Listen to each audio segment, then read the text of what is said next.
Estábamos viendo de la primera epístola del apóstol Pedro y bueno, ya vamos en el capítulo 2. ¿Y por qué pasamos acá? Bueno, vamos a verlo.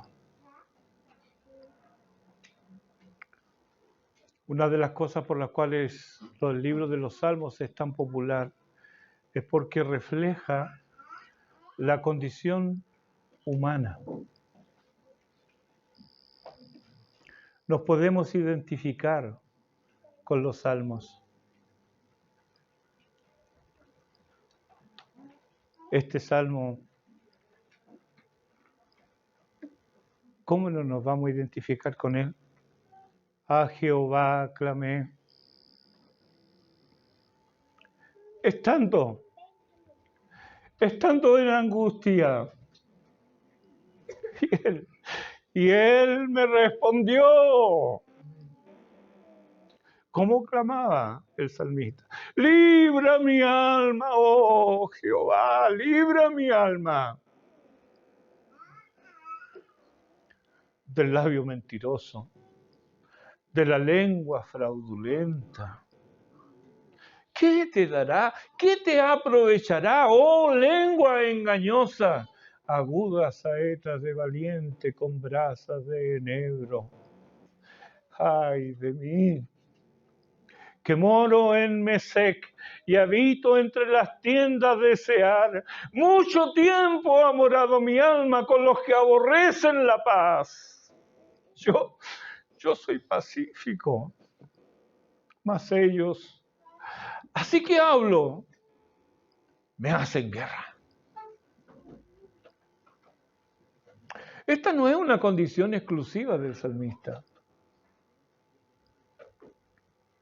Nosotros habíamos quedado en los versículos 11 y 12 de Primera de Pedro, capítulo 2, de eso predicamos hace algunos domingos atrás.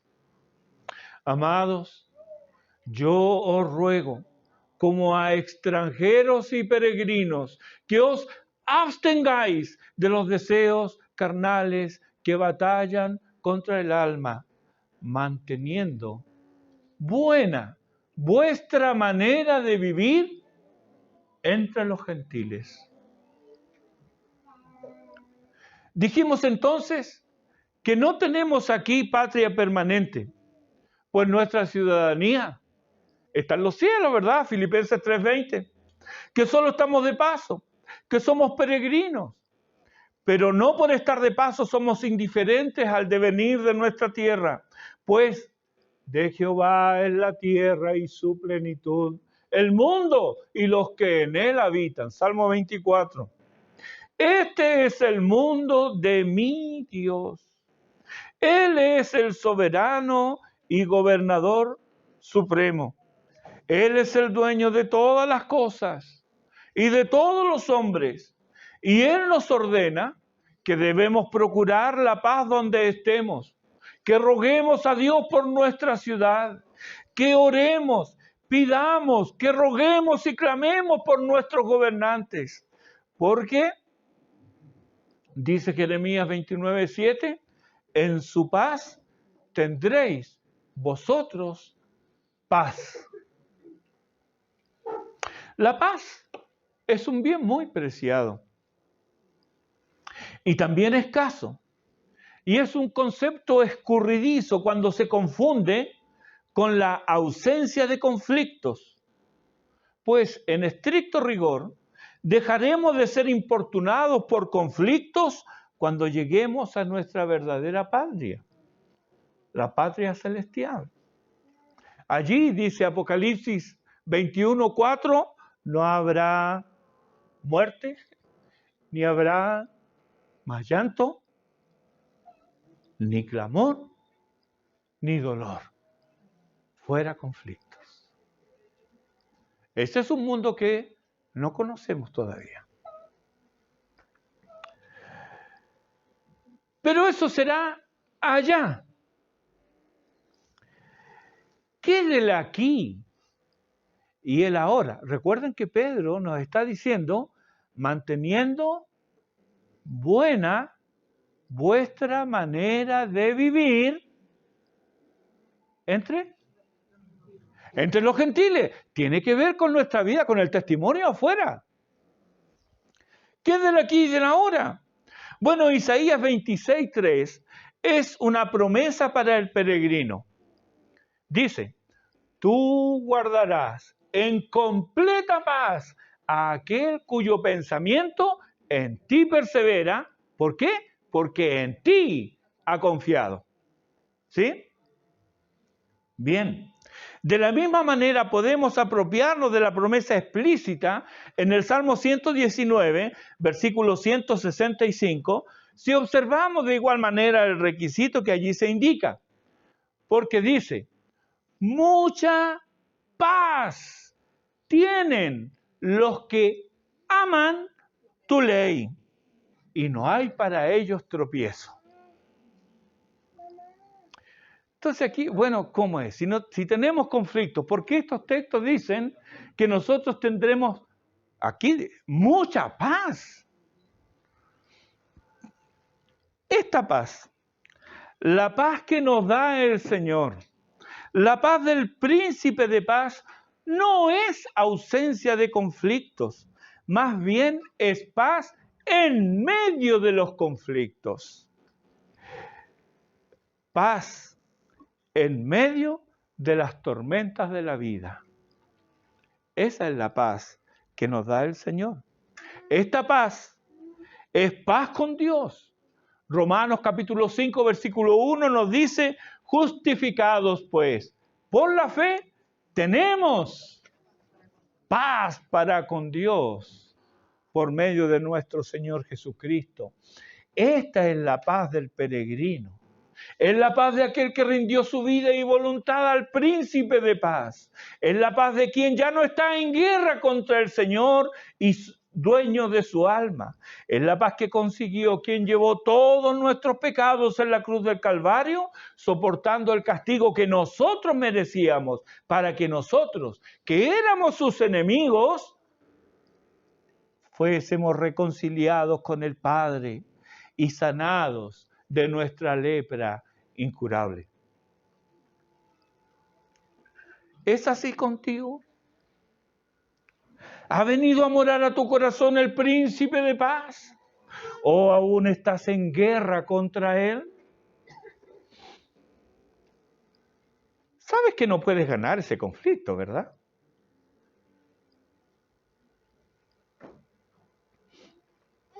El pecado aliena. Evita el acercamiento con Dios, pues te enemista con Él.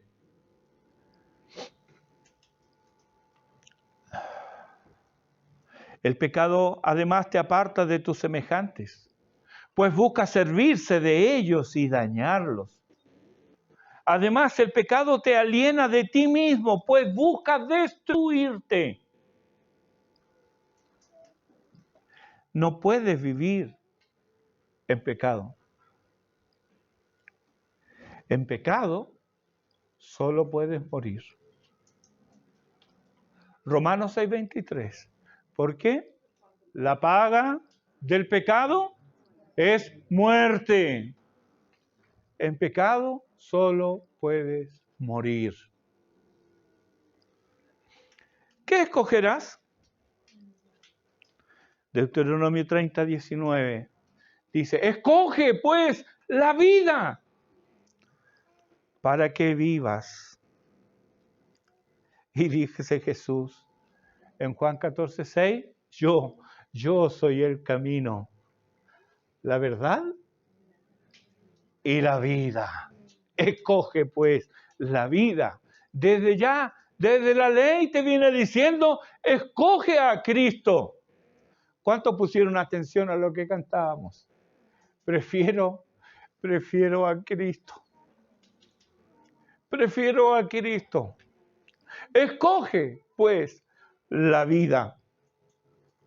Ahora bien, estamos en paz porque estamos en Cristo, pero todavía no hemos llegado a nuestro hogar celestial. Y entre peregrinos, y aquí esto es entre nosotros, nos exhorta a vivir y buscar la paz. A los corintios, una congregación llena de conflictos y problemas, que no hacía otra cosa que mostrar la inmadurez de sus miembros, se les recuerda que a paz nos llamó Dios, en 1 Corintios 7:15, y se les exhorta a vivir en paz, según a los Corintios 13:11. Es prácticamente en todas las salutaciones apostólicas está presente la paz, el deseo de paz en las congregaciones. Pablo, apóstol de Jesucristo, a los santos en Cristo Jesús que están en tal y tal, paz a vosotros, de Dios nuestro Padre y del Señor Jesucristo. Todas las salutaciones, el primer deseo es paz seguido de gracia, o gracia y paz. ¿Por qué? ¿Por qué es esto? Bueno, porque algo de Corinto hay en todas las congregaciones. Aún en las congregaciones más maduras, como en el caso de Filipos, encontramos el llamado apostólico a 2 hermanas a que tengan paz entre ellas. Filipenses capítulo 4, versículo 2 dice, ruego a Evodia y a Síntique. Todavía no encontraba a nadie que se llame así en ninguna iglesia. Por algo debe ser, ¿no? Es como que encontrar a alguien que se llame Judas. No hay, nadie le pone a sus hijos ni Evodia ni Síntique. Ruego a Evodia y a Síntique que sean de un mismo sentir en el Señor. Y esta era una iglesia madura, la iglesia de Filipos. Esto pasa entre peregrinos. Es la vida entre los santos. Es la convivencia congregacional. Y no desconocemos los desafíos que ella nos presenta. Es la razón por la cual los efesios y nosotros somos exhortados en Efesios capítulo 4, versículo 3, solícitos en guardar la unidad del Espíritu en el vínculo de la paz.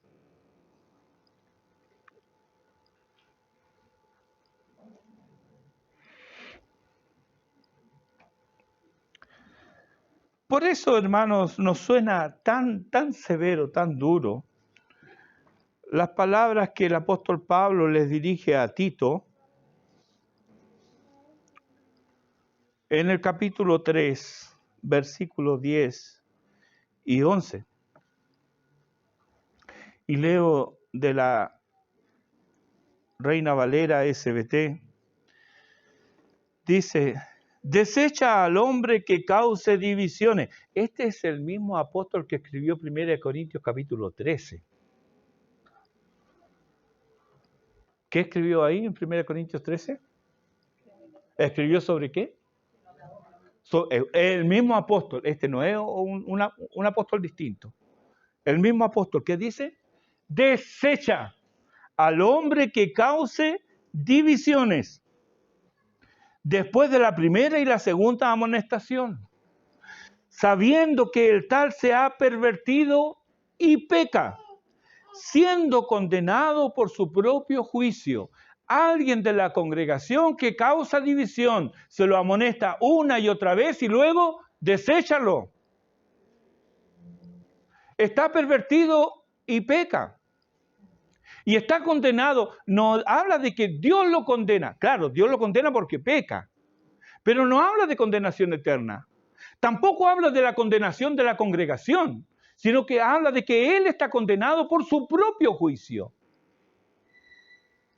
Es duro esto,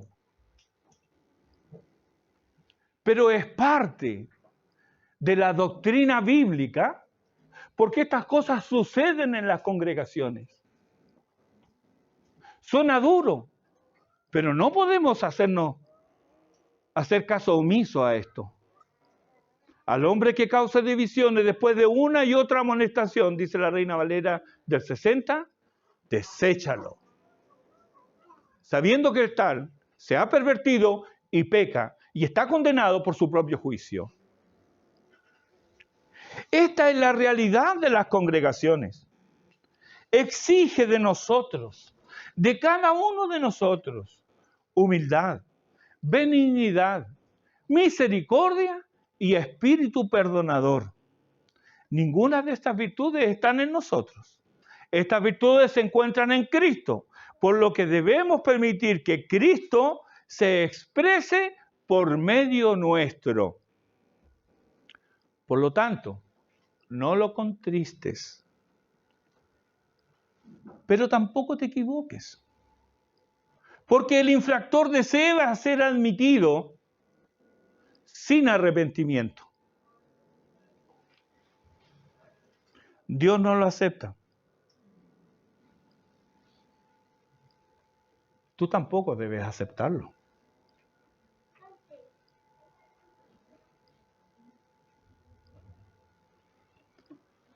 Segunda de Tesalonicenses capítulo 3, versículos 14 y 15. Y vuelvo a leer de la Reina Valera de la Sociedad Bíblica Trinitaria. Si alguno no obedece nuestra palabra por medio de esta carta, señaladlo y no os juntéis con él para que se avergüence, mas no lo tengáis como a enemigo, sino amonestadlo como a hermano. No te habla de que debes simpatizar con él. Te habla de que lo debes amonestar. Y si no estás seguro de que esa va a ser tu actitud frente a aquel que causa divisiones, entonces, hermanos, debes recurrir a como dice el apóstol Pablo en Romanos capítulo 14. De vosotros, hermano mío, estoy seguro que estáis llenos de bondad. Es bueno eso. Pero note lo segundo, llenos de conocimiento. De tal manera que podéis amonestaros los unos a los otros. Si no conoce la palabra de Dios, mejor cierre su boca. No se acerque, no se meta en esa situación, porque va a ser arrastrado, como dice el apóstol, por el error de los inicuos. Ahora bien,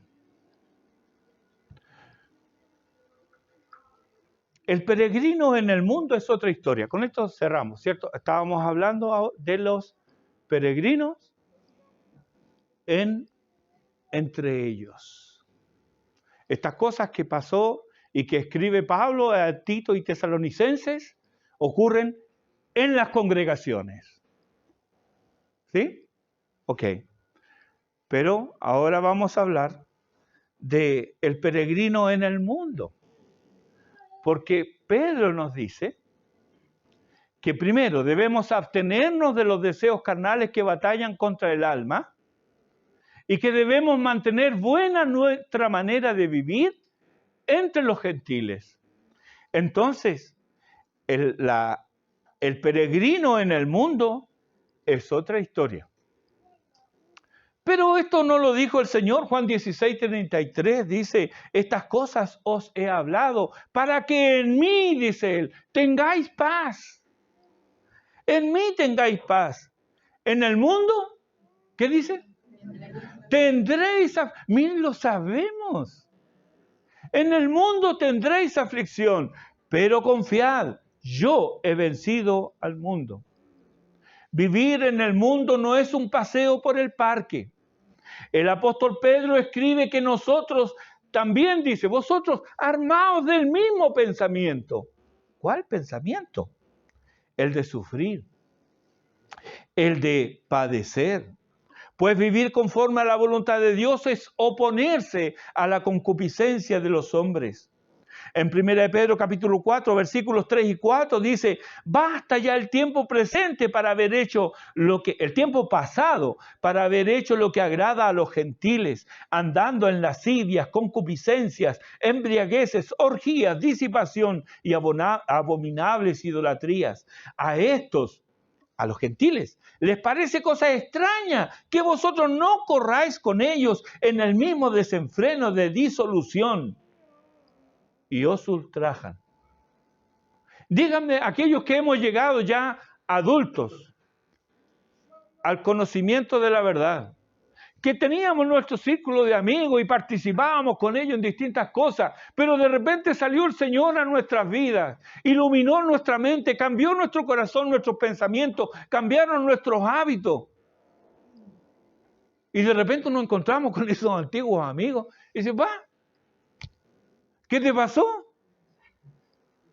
¿Ah? Vamos a... No, si yo no, ahora no. Ah, que te estás así, que te así. Vamos.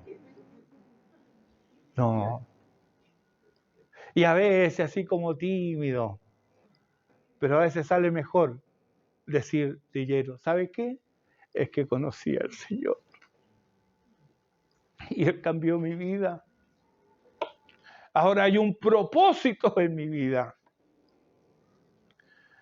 Entonces, ya no tengo alegría ni satisfacción en las cosas que antes hacían. ¿Por qué? Porque antes, claro, pasábamos un buen momento, pero después que pasaba ese momento, ¿qué? No viene esa sensación de vacío, esa recriminación. Y mire qué tonta la ridiculeces que hice. Una manera de predicar, ¿verdad? Eso es lo que dice Pedro. A ellos les parece cosa extraña que ustedes no corran también con ellos en el mismo camino de disolución que ustedes antes seguían. Y por eso, muchas veces, ¿qué es lo que pasa? Os ultrajan, dice. Os ultrajan. Yo no lo sabía, pero uno de los vecinos que vivía enfrente me odiaba a mí. Y después lo supe. Yo no sabía que me odiaba, pero después supe porque me lo contaron. Y yo pregunté, ¿y por qué? No, porque resulta que tu vecino se juntaba con ellos antes que tú llegaras a vivir aquí. Y cuando tú llegaste a vivir aquí, tu vecino ya no se juntó más con ellos. Ellos se ponían a tomar toda la noche. Pero tu vecino no se juntó más con ellos y comenzó a ir a la iglesia. ¿Quién es el culpable? Tú. Por eso me odiaban. Ahora, junto con la esperanza y la consolación que produce el llamado de Dios a su gloria eterna en Jesucristo, nos dice que esto será después de que hayáis padecido un poco de tiempo. Primera de Pedro, capítulo 4, versículo 10. Note, después de que hayáis padecido un poco de tiempo. Sí, hermanos. Vivir como cristianos, vivir como peregrinos, entraña dolor, aflicción, sufrimiento, padecimiento y ultraje. Esta es la cruz de Cristo. ¿La tomaremos? Quienes toman su cruz cada día sufren, experimentan angustia, pero no están solos. Pero antes de ver la respuesta divina, veamos el conflicto del peregrino al estar, pero no ser del mundo. Y aquí entramos en el Salmo 120. El Salmo 120 es el primero de 15 salmos llamados graduales. Recuerda que los títulos fueron puestos en la Reina Valera del 60, pero las frases en letra pequeña que están en el encabezado sobre los salmos, estas frases corresponden al texto hebreo. Estos salmos se supone eran cantados por los peregrinos que subían a Jerusalén para adorar en el templo en cada una de las tres fiestas principales. El vocablo gradual literalmente significa subir a un lugar más alto. Y la mayoría de los estudiosos concluyen que estos salmos los cantaban los peregrinos mientras subían a Jerusalén, a las elevaciones más altas donde se había edificado la ciudad santa. Si tomamos estos 15 salmos como un todo, bien podemos ilustrarnos el progreso del peregrino en 15 etapas, desde el momento de la convicción de pecado en el Salmo 120 y su clamor por salvación, hasta la nota alegre y jubilosa de unidad en Sión y en el templo, los Salmos 133 y 134. Son los 15 salmos graduales. En estos salmos, los cánticos graduales, podemos ver el peregrinaje espiritual de creyente en esta vida. Este primer salmo de los 15 comienza con un clamor de angustia que se dirige al Señor. ¿Por qué angustia? El salmista anónimo nos descubre qué es lo que lo atormenta. Él pide la liberación del labio mentiroso y de la lengua fraudulenta y engañosa. Lengua, labios, boca, el corazón, que odia la paz y que solo desea la guerra. En Isaías 57, 21, es declaración del mismo Dios. Él dice, no hay paz, dijo mi Dios, para el impío. Ellos no tienen paz con Dios. No tienen paz consigo mismo, ni mucho menos con sus semejantes. Por eso es que viven en permanente conflicto. Viven en guerra, como su padre espiritual, que tergiversa y deforma la palabra de Dios y miente permanentemente para sus siniestros propósitos. Sus hijos hacen lo mismo. Siguen el ejemplo de su padre al robar, matar y destruir. Roban a los hombres su felicidad, matan sus esperanzas y destruyen sus hogares. ¿Qué concordia puede tener el peregrino con estos vecinos? Oh Señor, libra mi alma. Estos insensatos transgreden la ley del Señor, pero en vez de entristecerse, de sentir culpa por delinquir, al contrario, ellos se felicitan y no sienten vergüenza alguna. Todos conocemos personas que parecen vivir en permanente conflicto. Son desconfiados y mordaces. Sus lenguas son como látigos, rápido e hiriente. No conocen la felicidad, pues su satisfacción es ver extendida la amargura de sus corazones. Ah, hermano, cuánto dolor produce la lengua viperina, pues aunque sean seres amados, no saben responder con amor.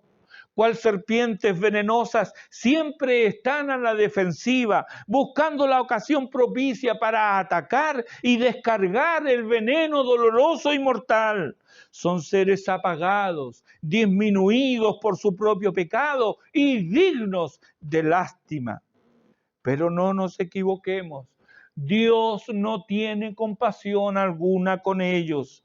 Están en un grupo en el que tú no quieres estar. Es el grupo de los que el Señor aborrece y su alma detesta. Mira las palabras que usan las Escrituras.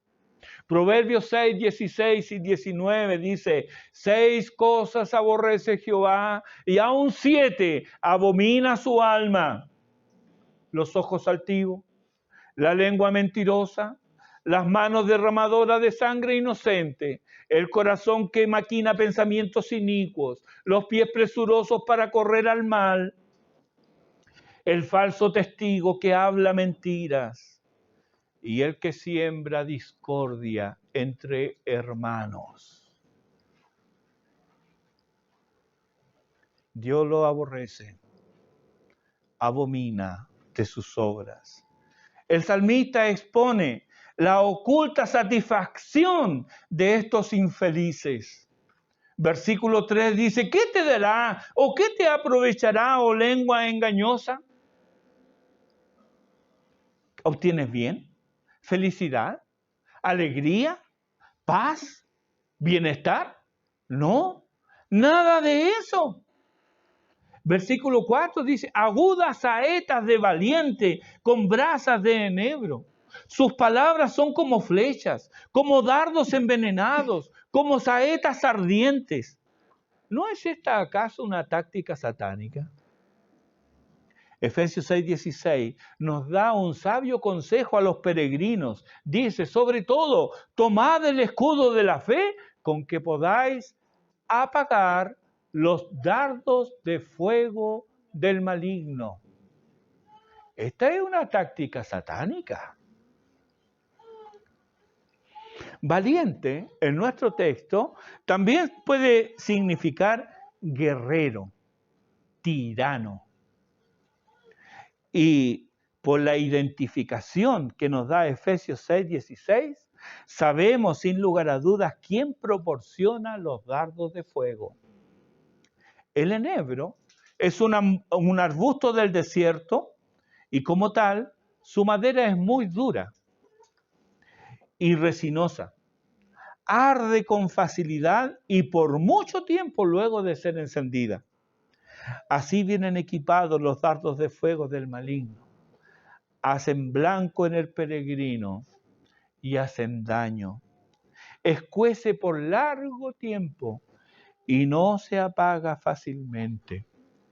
Solo el escudo de la fe podrá apagarlo y el bálsamo del Espíritu de Dios puede curar esas heridas.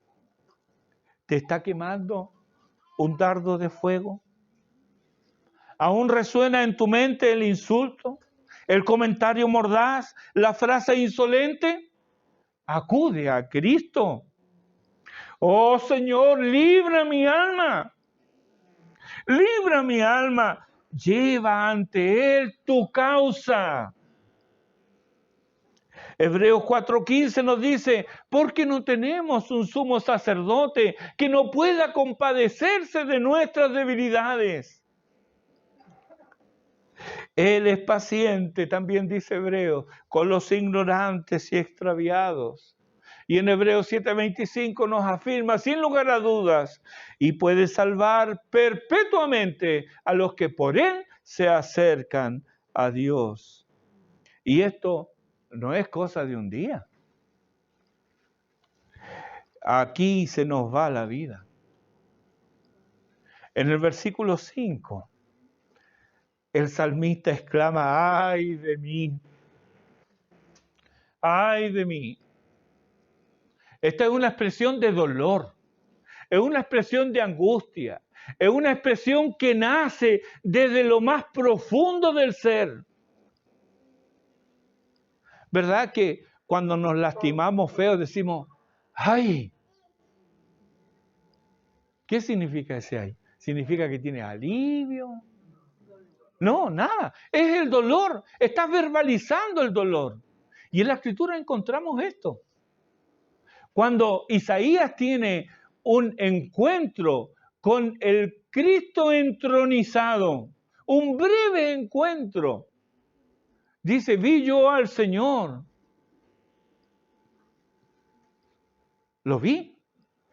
Y dije, la reacción de él, ¡ay de mí, que soy muerto! Porque siendo un hombre inmundo de labios y que habito en medio de un pueblo de labios inmundos, han visto mis ojos al Rey, Jehová de los ejércitos. El ay siempre está presente cuando hay dolor, cuando hay una angustia penetrante. Y eso es lo que el salmista expresa aquí. ¡Ay de mí! Que moro en Mesec y habito entre las tiendas de Cedar. Los habitantes de Mesec vivían muy al norte de Israel. Eran descendientes de un nieto de Noé. Según Ezequiel 27:13, ellos eran comerciantes de esclavos y de bronce. Eran hombres belicosos y violentos. Y según Ezequiel 32:26, habían sembrado el terror en la tierra de los vivientes. Estos eran los de Mesec. Los de Cedar eran descendientes de Ismael, del cual Dios dice en Génesis 16:12, y él será hombre fiero, su mano será contra todos y la mano de todos contra él. Estos habitaban entre Palestina y Egipto al sur. al extremo sur de Israel. Entonces, por un lado tenemos a Mesec en el norte, Cedar en el sur. Eran conocidos por ser hombres violentos y belicosos. Ellos no conocían la paz. Ellos vivían en guerra permanente.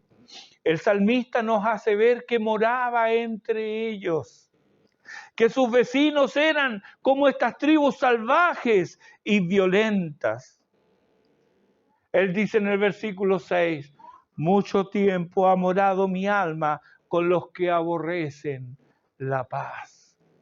Esto de Mesec, hombres violentos. Esto de Cedar, hombres violentos. Habito entre ellos, ¡ay, Señor! No hay momentos en nuestra vida en que anhelamos de tal manera la paz que si hacemos una cosa encontramos oposición, pero si no hacemos la misma cosa encontramos igualmente oposición. Palos porque bogas, palos porque no bogas. ¿No es esa la condición? Eso es lo que el salmista está expresando. Vivo entre hombres violentos. Mucho ha morado mi alma con los que aborrecen la paz. Una de las cosas que se perdió en la Reina Valera del 60 fueron las palabras en cursiva.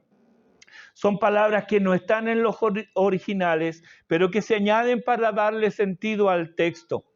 La Reina Valera de la Sociedad Bíblica Trinitaria recoge esto y vuelve a poner esas palabras en cursiva. Y aquí, en este texto, la palabra tiempo es añadida. Se entiende que fue para darle mayor claridad o para facilitar la lectura, pero creo que se entiende mejor sin ella. Y así queda el texto. Dice, mucho ha morado mi alma con los que aborrecen la paz. ¿Se entiende? Mucho, bastante, suficiente, ya basta.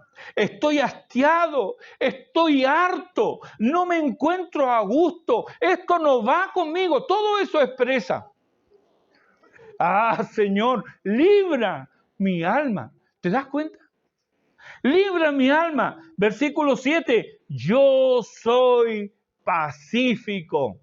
Está en la antípoda de ser un hombre belicoso y violento. Él es pacífico. Yo soy hombre de paz. Estoy en paz con Dios por medio de Jesucristo. Busco la paz y la sigo. Anhelo y suspiro por la paz. Hago todo lo posible por conservarla, por acrecentarla, por difundirla. Aborrezco el conflicto, la amargura, el enojo, la ira, la gritería, la maledicencia y la malicia, pues estas aves inmundas solo saben comer y morder, lo dice Pablo en Gálatas 5:15, hasta consumir las virtudes que el peregrino atesora en su andar. Ah, Señor, libra mi alma. Yo soy pacífico y en ti tengo bendición y bienaventuranza. Mateo 5:9 nos dice, bienaventurados los pacificadores, porque ellos serán llamados hijos de Dios. Eso sí, la paz de la que disfruto no es la paz del cementerio, no es la paz del indolente, no es la paz del indiferente, no es la paz del que permite la maldad para no ser incomodado, no es la paz del que mira para otro lado, no es la paz del que se deja llevar por la corriente, no es la paz al costo de sacrificar la verdad, lo decente, lo honesto y lo correcto. No, esa no es la paz. La verdad es que estoy lejos de mi verdadero hogar. Soy peregrino en tierra de enemigos, cuyo príncipe es el gran adversario, el padre de todo labio mentiroso y de toda lengua engañosa. Qué fatigoso es vivir en medio de esta generación maligna y perversa. ¿Verdad que cansa? ¿Verdad que te cansa? ¿No hay un momento en que parecen que nuestras fuerzas desfallecen? Termina el Salmo en el versículo 7, dice, más ellos, así que hablo, me hacen guerra. Pero este texto es más enfático. Dice literalmente, yo pacífico, pero ellos cuando hablo, guerra.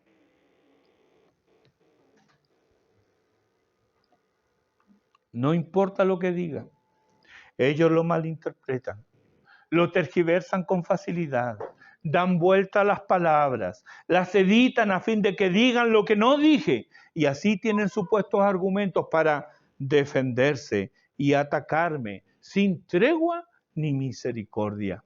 Oh Señor, estos son tiempos peligrosos. Solo me queda refugiarme en ti. Tú eres la respuesta a la necesidad de mi alma atribulada. Mira, alma turbada, tu Salvador cerca está, dice el viejo himno. Por lo tanto, levanta la cabeza, alza tus ojos y mira a Cristo. Tú ahora, que estás sufriendo los embates del pecado en tu vida, que eres el blanco de los dardos de fuego del maligno, que anhelas la paz, pero solo hayas conflicto por doquier, clama al Señor. Haz como el salmista, a Jehová clamé, estando en angustia. Isaías 59:1, he aquí, no se ha cortado la mano de Jehová para salvar, ni se ha agravado su oído para oír. Salmo 34:15. Los ojos de Jehová están sobre los justos y atentos sus oídos al clamor de ellos. ¡Ah, qué bendición! Mi Padre sabe de lo que yo tengo necesidad antes que yo lo pida. Y además Él está atento a mi clamor. ¿Acaso lo merezco? No. ¿Y por qué Él está atento a mi clamor? Porque Él es bueno. Él es bueno. Los ojos de Jehová están sobre los justos y atentos sus oídos al clamor de ellos. Te pregunto entonces, ¿estás angustiado? Clama al Señor. El salmista dice, a Jehová clamé estando en angustia. Y Él me respondió. Él me respondió. ¿Cuántos pueden dar testimonio de la respuesta de Dios en momentos de aflicción y dolor? Bueno, pero eso no es algo excepcional. Eso es algo que podemos experimentar cada día si nosotros acudimos a Él. Clama a mí y yo te responderé. Esta es la experiencia de David en el Salmo 34, los versículos 4 al 6. Y es la experiencia de todo creyente. Busqué a Jehová y Él me oyó y me libró de todos mis temores. Los que miraron a Él fueron alumbrados y sus rostros no fueron avergonzados. Este pobre clamó y lo oyó Jehová y lo libró de todas sus angustias. Sí, hermano querido, toda alma redimida, todo peregrino ha tenido una experiencia más o menos semejante. El Señor siempre oye y libra a todo el que viene y clama a Él en arrepentimiento y fe. Y te pregunto, ¿lo has hecho? ¿Has ido al Señor en arrepentimiento y fe? ¿Has gustado la benignidad del Señor? ¿Es Él el Señor de tu vida? No dejes pasar más tiempo. Acude a Él hoy y gozarás no solo de su protección, sino que también disfrutarás de su dulce compañía, aunque esté rodeado de maldad de las huestes del Averno. Solamente con Él y en Él podrás mantener una buena manera de vivir entre los incrédulos. Ven a Cristo hoy. El Señor está aquí y te llama. Dios tenga misericordia de nosotros y nos bendiga. Haga resplandecer su rostro sobre nosotros, para que sea conocido en la tierra su camino y en todas las naciones que la salvación es del Señor. Amén. Inclinemos nuestros rostros y dirijámonos a nuestro Padre Celestial.